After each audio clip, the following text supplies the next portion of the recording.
Okay चलिए आज एक काम करते हैं इकोनॉमिक्स के चैप्टर नंबर 1 का एक रिवीजन वीडियो बना लेते हैं।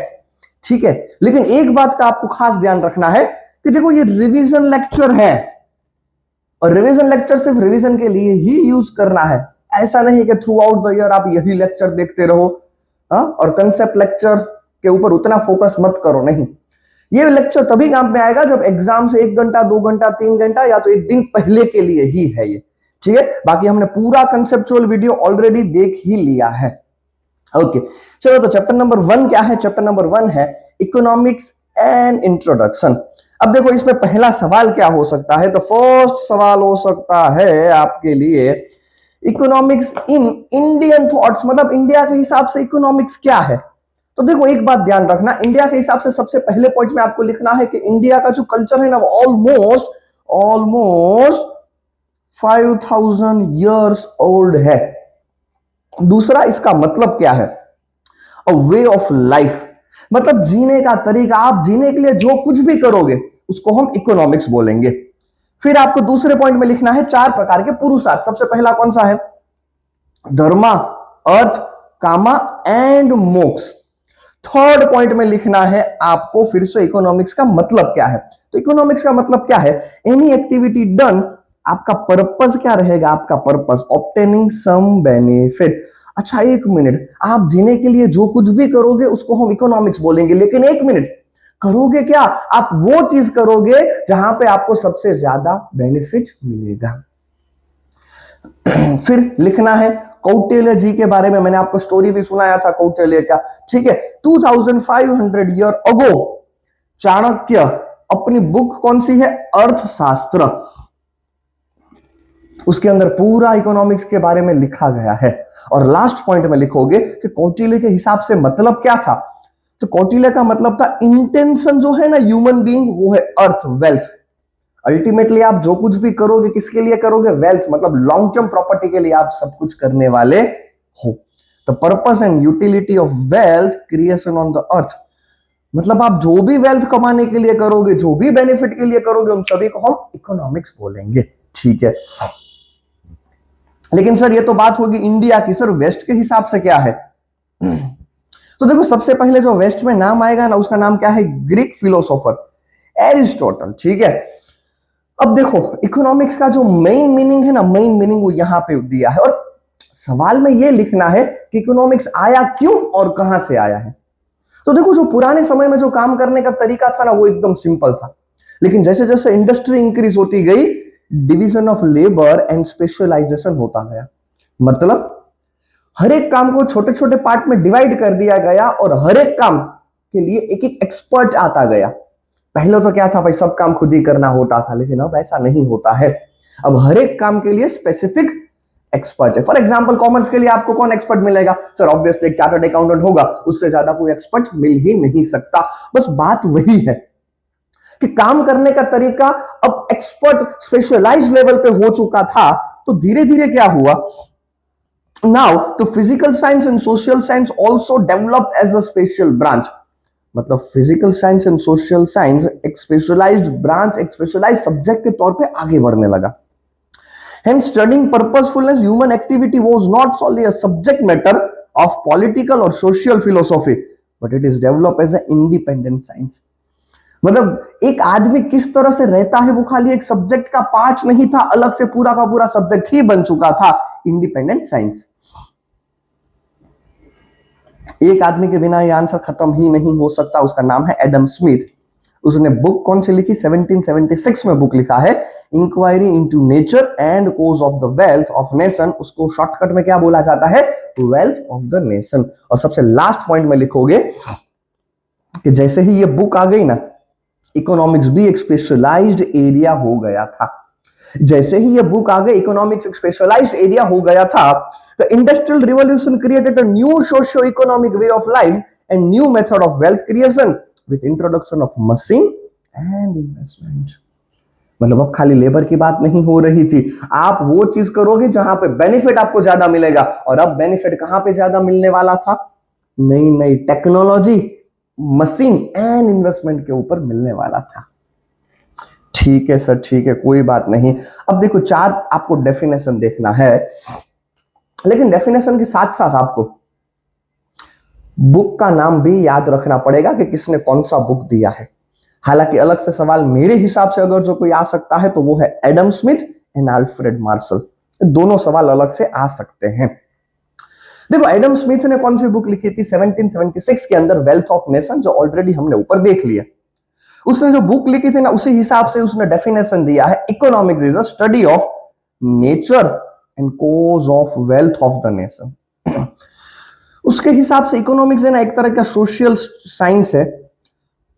ऑन वन हैंड ही study the human effort, on other hand the methodology. देखो, एक तरफ वो देख, उसने क्या बोला, इकोनॉमिक्स का मतलब क्या है, आप कितनी ह्यूमन एफर्ट लगा रहे हो और कौन सी मेथड से लगा रहे हो। आपको वही मेथड यूज करना है जहां पे बेनिफिट सबसे ज्यादा मिलने वाला है। और एक बार बताता हूं, देखो और एक बार, अगर जो आता है तो इस आंसर को 3 पॉइंट में लिखना है। फर्स्ट पॉइंट में उसकी बुक का नाम, दूसरे पॉइंट में डेफिनेशन, डेफिनेशन में 2 वर्ड याद रखना है, 2 वर्ड, नेचर एंड वेल्थ। और थर्ड पॉइंट में लिखना है कि उसके हिसाब से इकोनॉमिक्स एक सोशल साइंस है जहां पे ह्यूमन कितनी एफर्ट लगा रहा है और साइंटिफिक मेथड से उन दोनों को स्टडी करेगा। दूसरा है अल्फ्रेड मार्शल, बुक कब लिखी है 1890, प्रिंसिपल ऑफ द इकोनॉमिक्स। एक सवाल तो आपको आएगा ही आएगा, बुक रिलेटेड, हो सकता है एमसीक्यू में आए, हो सकता है सेक्शन बी में आए, लेकिन एक सवाल तो होगा ही। देखो, मैं तो ऐसे याद रखता हूं, एम से मार्शल, हाँ, और एम से mankind, M. Economics is the study of mankind in ordinary business of life. मतलब एक नॉर्मल आदमी कैसे जिंदगी जीता है उसको हम इकोनॉमिक्स बोलेंगे। बहुत ही सिंपल डेफिनेशन। देखो, सेकंड पॉइंट में भी वही लिखा है, everyday activity of human being. हालांकि यह डेफिनेशन नैरो है, क्यों? क्योंकि खाली मटेरियल कंजप्शन की ही बात करता है। तो 3 पॉइंट में आंसर लिखेंगे। सबसे पहले क्या लिखेंगे, 1890 प्रिंसिपल ऑफ इकोनॉमिक्स, दूसरे में एम से मार्शल, एम से मैनकाइंड वाली डेफिनेशन, और तीसरे में लिखेंगे एवरीडे एक्टिविटी की बात तो कर रहा है, लेकिन एक बात नहीं कर रहा है, मटेरियल कंजप्शन। ठीक है सर, ठीक है। नेक्स्ट पॉइंट के आ जाओ। देखो क्या लिखा है, लियोन रॉबिन्सन, लेकिन मैं तो याद रखता हूं लियोन मेसी। हाँ, और क्या याद रखता हूं पता है, मेसी का है ना रिलेशन है, मेसी का क्या है, रिलेशनशिप। मैं तो ऐसे ही याद रखता हूं कि मेसी का रिलेशनशिप है। हालांकि उससे पहले आपको क्या याद रखना है sir, 1931 nature and significance of the economics. ठीक है sir. Economics is a science which study the human behaviour. देखो, ये रिलेशनशिप तो डिसाइड करता है, लेकिन किसकी करेगा, ends and scarce means which have alternative use. देखो, मैंने आपको क्लास के अंदर एक एग्जांपल दिया था कि फॉर एग्जांपल मेरे पास 10,000 रुपए हैं। इस 10,000 का इस्तेमाल मैं बहुत सारी जगह पे कर सकता हूं। मैंने अभी जिंदगी ना मिलेगी दोबारा देखा है, तो मैं सबसे पहले सोचूंगा कि मुझे गोवा जाना है, या तो मैं क्रिकेट की किट परचेस करूंगा, या तो मैं पूरे साल के लिए बॉक्स क्रिकेट का पास परचेस कर लूंगा, या तो मैं अच्छे से क्लासेस के अंदर जाऊंगा ताकि मेरा फ्यूचर अच्छा हो सके। तो देखो, आपके पास इन्वेस्टमेंट लिमिटेड है, आपके पास रिसोर्सेज स्कैर्स, लेकिन आपकी वांट्स अनलिमिटेड है। तो ये जो रिलेशनशिप है ना, वही बता रहा है, और उसके अल्टरनेटिव यूज है। सर और एक बार करा दोगे, और एक बार। देखो, एग्जांपल तो मैंने समझा दिया है, अब फिर से यहां पे आ जाओ। Economics is a science which study the human behaviour as a relationship.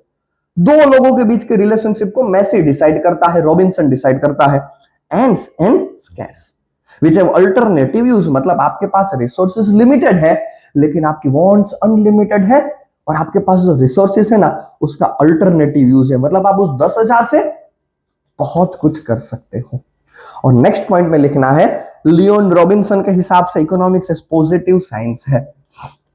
आपकी बुक में लिखा नहीं है, लेकिन खाली इंफॉर्मेशन देता हूं, 2 तरीके के होते हैं, एक पॉजिटिव साइंस, दूसरा नॉर्मेटिव साइंस। पॉजिटिव साइंस मतलब जो हुआ है या हो सकता है, आप फैक्ट एंड फिगर के ऊपर बात करोगे। नॉर्मेटिव साइंस का मतलब है आप अपने ओपिनियन रख रहे हो। हालांकि आपकी बुक में नहीं दिया है तो समझने की कोई जरूरत नहीं है। ठीक है। सबसे लास्ट डेफिनेशन है पॉल सैमुएल्सन। सबसे पहले बुक हमारी आजादी के दिन 1947, द फाउंडेशन। देखो, हमारा आजाद हुआ था, फाउंडेशन ऑफ इकोनॉमिक एनालिसिस। थोड़ी सी बड़ी डेफिनेशन, लेकिन कोई बात नहीं, जब भी बड़ी डेफिनेशन आए उसको छोटे छोटे पार्ट में डिवाइड कर दो। Economics is a study of how people and society, and सबसे पहला आपको वर्ड याद रखना है चूजिंग। आप क्या करोगे, आपके पास बहुत सारे ऑप्शन है, उसमें से आपको एक चूज करना है। मेरे पास रुपए 10,000 है, लेकिन ऑप्शन कितने हैं सर, बहुत सारे। और without use of money to employ the scarce productive resources that could be alternative use. अबे 10,000 रुपए मैं 100 चीजें कर सकता हूं।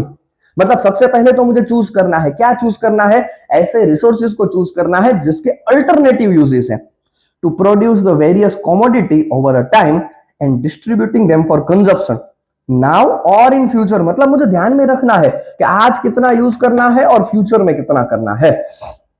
हालांकि मैं जब भी डिसीजन लूंगा ना, मैं कौन सी चीज का ध्यान रखूंगा पता है, कॉस्ट एंड बेनिफिट। खर्चा कितना हुआ है और बदले में बेनिफिट कितना मिला है, ये दोनों पॉइंट का ध्यान रखूंगा। Next, economic activity and non economic activity, बहुत ही ज्यादा इजी। इकोनॉमिक एक्टिविटी का मतलब क्या है, आपको बेनिफिट मिलेगा, चाहे इनकम मिलेगा, चाहे एक्सचेंज ऑफ गुड्स या तो सर्विसेज मिलेगा, कुछ ना कुछ बेनिफिट मिलने वाला है।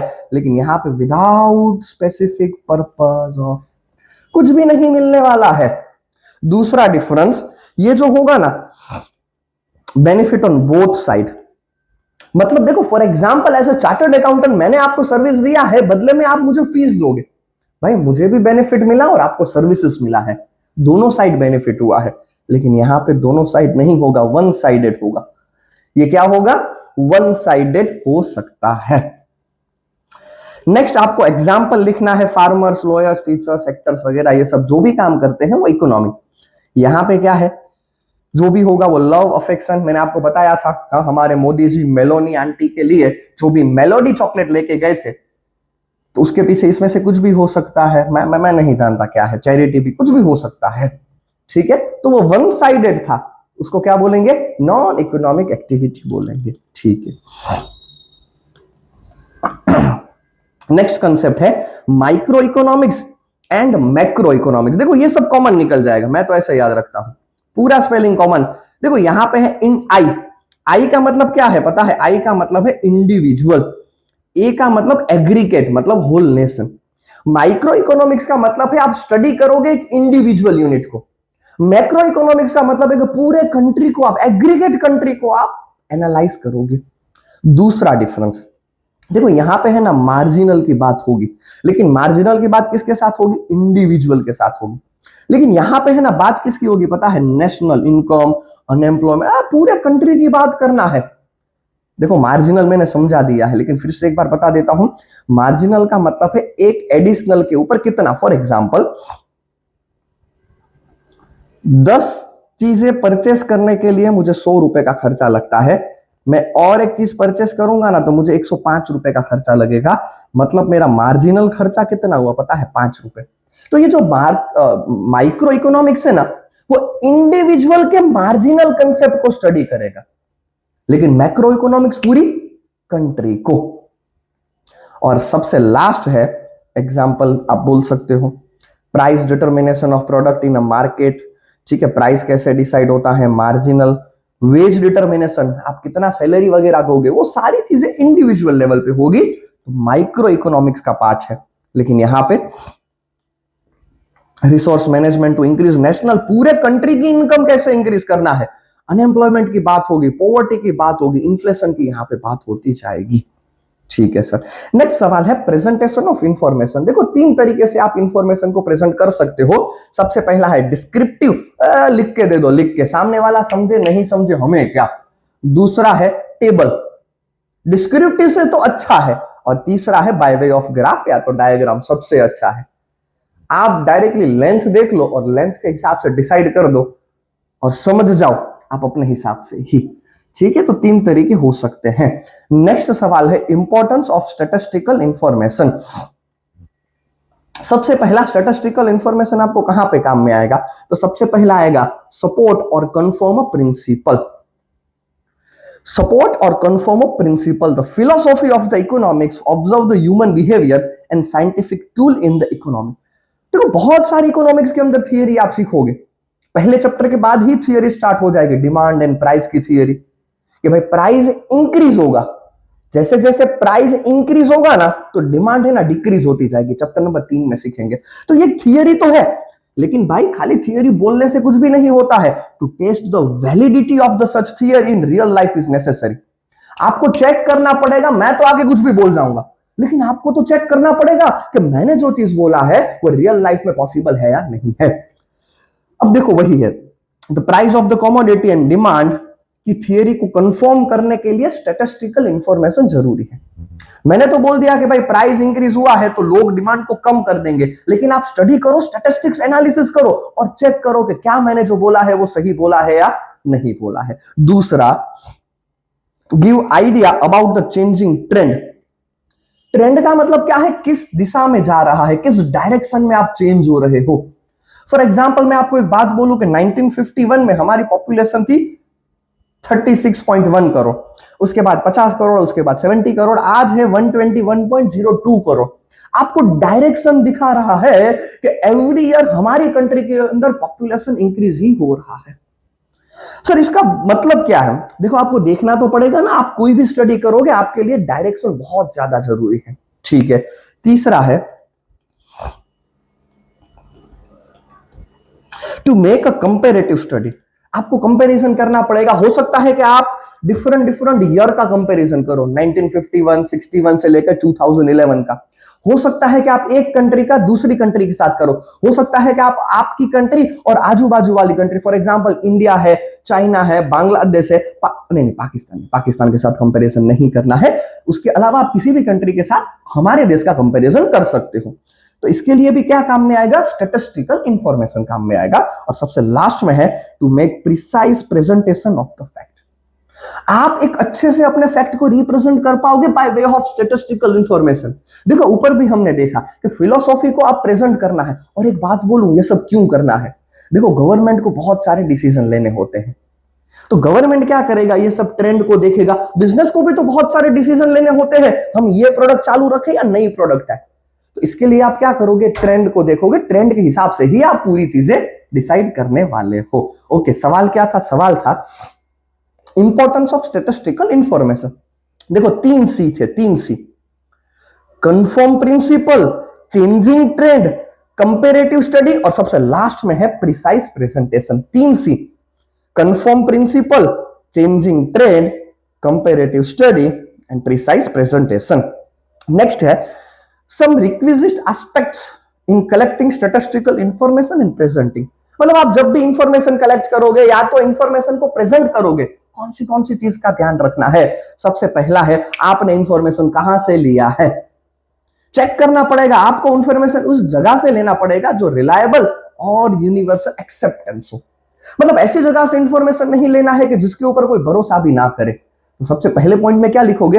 Reliable and universally accepted. उसके बाद उसके 2 एग्जाम्पल कि भाई अगर जो इंडिया के अंदर आपको कोई भी इंफॉर्मेशन लेना होगा तो इकोनॉमिक सर्वे ऑफ इंडिया से लोगे, और वर्ल्ड का लेना होगा तो वर्ल्ड डेवलपमेंट रिपोर्ट से आप इंफॉर्मेशन ले सकते हो। ठीक है। दूसरा पॉइंट है clarity regarding the dependent and independent variable. अब देखो कभी भी आप कोई भी चीज को कंपेयर करोगे ना, उसके बीच पे कॉज एंड इफेक्ट रिलेशनशिप होगा। मतलब कॉज मतलब आप ये करोगे, इफेक्ट मतलब ये रिजल्ट आएगा।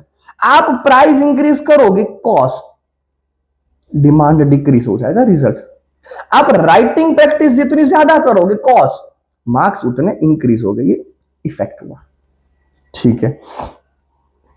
तो 2 चीजें होगी हर बार। कितनी चीजें होगी? 2 चीजें होगी। एक होगा जिसको हम बोलेंगे इंडिपेंडेंट, मतलब जिसकी वजह से चेंज हो रहा है, और इंडिपेंडेंट जो भी होगा ना वो एक्स एक्सिस के ऊपर आएगा। देखो इंडिपेंडेंट को आप चेंज नहीं कर सकते। फॉर एग्जांपल ईयर, अबे भाई ईयर तो सेम है, वो एक्स एक्सिस के ऊपर आएगा। इसका रिजल्ट डिपेंडेंट वो वाई एक्सिस के ऊपर आ जाएगा। जो रिजल्ट होगा ना, रिजल्ट डिपेंडेंट, वो कहां पे आएगा? वाई एक्सिस के ऊपर। 1 मार्क्स के लिए सवाल आ सकता है, 1 मार्क्स के लिए सवाल आ सकता है। ठीक है सर। नेक्स्ट है सिलेक्टिंग एप्रोप्रिएट स्केल्स। मतलब देखो जब भी आप कोई भी ग्राफ या डायग्राम ड्रॉ करोगे ना, क्लैरिटी और एप्रोप्रिएट साइज के हिसाब से, प्रॉपर स्केल के हिसाब से करना है। फॉर एग्जांपल मैं इंडिया की पॉपुलेशन का ग्राफ बना रहा हूं, अब 121.02 करोड़, तो क्या मैं ऐसे स्टार्ट करूंगा 1 2 3 4 100 करोड़ 120? अरे ऐसा नहीं हो सकता भाई। मैं क्या करूंगा? 20 करोड़ 40 करोड़। मुझे लिखना पड़ेगा कि ये मैंने इन करोड़ में लिखा है, वो भी प्रॉपर स्केल और क्लैरिटी की मदद से। देखो सवाल क्या था? सवाल था कौन सी चीजों का ध्यान रखना है? 3 चीजों का ध्यान रखना है। इंफॉर्मेशन कहां से आया है, dependent, independent and appropriate scale. ठीक है, नेक्स्ट डायग्राम और ग्राफ क्या होता है? डायग्राम मतलब क्या है पता है? एक कर्व, आप एक पिक्चर ड्रॉ करोगे जिसकी मदद से आपको रिप्रेजेंट करना है। उसमें सबसे पहला है बार डायग्राम। बार डायग्राम का मतलब क्या है? Bar diagram is a diagram which represent the group data. अब देखो यहां पे इंपॉर्टेंट वर्ड कौन सा है पता है? Length proportional. देखो लेंथ छोटा है, इसका मतलब कि आपका जो भी आंसर आएगा प्रोडक्शन कम है। Length increase, length increase, length increase, मतलब आप क्या समझोगे पता है? कि एवरी टाइम आपकी लेंथ इंक्रीज हो रही है, मतलब कि आपका जो भी आंसर है ना वो भी इंक्रीज हो रहा है। तो बार डायग्राम के अंदर जो बेस होगा ना, बेस, उसकी लेंथ प्रोपोर्शनेटली, मतलब इंफॉर्मेशन के हिसाब से होनी चाहिए। दूसरा क्या है? दूसरा ग्रुप या तो क्लस्टर बाय डायग्राम। इसका मतलब क्या है? इसका मतलब है कि dependent variable in more than one category. देखो तो क्या है, देखो तो यहां पे क्या है, कोई बात नहीं भले लाइट जा चुकी है। देखो तो यहां पे क्या है, यहां पे इंफॉर्मेशन ये है कि देखो ये जो बेस है ना वो एक से ज्यादा है। बेस क्या है? एक से ज्यादा है। बेस एक से ज्यादा है तो इसको हम क्या बोलेंगे? ग्रुप। और सबसे लास्ट में है पाई डायग्राम। पाई डायग्राम का मतलब क्या है? पाई डायग्राम का मतलब है प्रोपोर्शनेटली आप डिग्री कन्वर्ट करोगे, आपकी जो इंफॉर्मेशन है ना उसको पूरे सर्कल में कन्वर्ट करोगे 360 डिग्री के अंदर, और उसके बाद आप पूरा का पूरा रिप्रेजेंटेशन दिखाओगे। आपके एग्जाम के लिए सबसे ज्यादा इंपॉर्टेंट सवाल, आपके एग्जाम के लिए सबसे ज्यादा इंपॉर्टेंट सवाल इकोनॉमिक इंपॉर्टेंस, सबसे ज्यादा इंपॉर्टेंट सवाल 5 मार्क्स के लिए। अब देखो यहां पे क्या है आंसर लिखना है पता है? मेन 2 पॉइंट है। सबसे पहला है अंडरस्टैंडिंग एवरीडे बिहेवियर और दूसरा है इकोनॉमिक्स इंपॉर्टेंस। पहले पॉइंट के अंदर 2 है। देखो पहला पॉइंट क्या है? अंडरस्टैंडिंग एवरीडे बिहेवियर, मतलब it is useful in the understanding everyday behaviour of the human being, society and state. अरे भाई आपको सब कुछ देखना पड़ेगा, ह्यूमन बीइंग का एवरीडे बिहेवियर देखना पड़ेगा, सोसाइटी का, स्टेट का, सभी का। इकोनॉमिक्स आपको वहां पे सबसे ज्यादा मदद करेगा। और सच बताऊं तो यही तो इकोनॉमिक्स है। इसके अंदर 2 पॉइंट है, एवरीडे बिहेवियर के अंदर 2 पॉइंट है। इंटरनेशनल बिहेवियर देखना पड़ेगा एंड हिस्टोरिकल इवेंट्स देखना पड़ेगा। देखो बात तो सही है, इंटरनेशनल क्यों देखना पड़ेगा? क्योंकि कोई भी कंट्री के अंदर कुछ भी होता है इंपैक्ट पूरे वर्ल्ड के अंदर होगा। देखो रशिया यूक्रेन वॉर हुआ, अमेरिका और ईरान का वॉर हुआ, वॉर हमारे से कितना दूर है लेकिन इंपैक्ट पूरी दुनिया के ऊपर हुआ है। मतलब आपको आपकी लाइफ के बारे में समझना होगा तो क्या एवरीडे बिहेवियर के बारे में समझना होगा तो 2 चीजें समझना पड़ेगा, इंटरनेशनल और हिस्टोरिकल। हिस्टोरिकल मतलब जो पहले हो चुका है वो। आपको पता है 1947 के बाद इंडिया ने क्यों ग्लोबलाइजेशन नहीं किया? क्योंकि सभी के मन में डर था कि फिर से बाहर की कंपनी आएगी ना, फिर से हम पे राज करने लगेगी। 1991 के बाद ग्लोबलाइजेशन हुआ था। बस यहां पे भी वही लिखना है कि इकोनॉमिक्स आपको हेल्प करेगा। आपको रीजन समझना पड़ेगा कि पहले के टाइम पे वॉर क्यों हुए थे, ईस्ट इंडिया कंपनी क्यों इंडिया के अंदर आई थी, ब्रिटिश राज इंडिया के अंदर क्यों आया, ये सब आपको अच्छे से समझना पड़ेगा। 1 मिनट फिर से रिवाइज कराता हूं। सवाल क्या है? सवाल है इकोनॉमिक इंपॉर्टेंस। पहला हेड पॉइंट क्या है? Everyday behaviour. उसके अंदर 2 चीज अंडरस्टैंड करना है, इंटरनेशनली एंड हिस्टोरिकल इवेंट। और दूसरा है इकोनॉमिक्स इंपॉर्टेंस, उसके अंदर 3 पॉइंट है, डिसीजन मेकिंग बाय इंडिविजुअल। अब देखो कोई भी इंडिविजुअल क्या डिसीजन लेगा पता है? हमें वहां पे इन्वेस्ट करना है, हम वहां पे खर्चा करेंगे जहां पे बेनिफिट सबसे ज्यादा मिले। The people from all walk of life to try get maximum gain. आप सारी एफर्ट वही जगह पे लगाओगे जहां पे आपको सबसे ज्यादा बेनिफिट मिलने वाला है।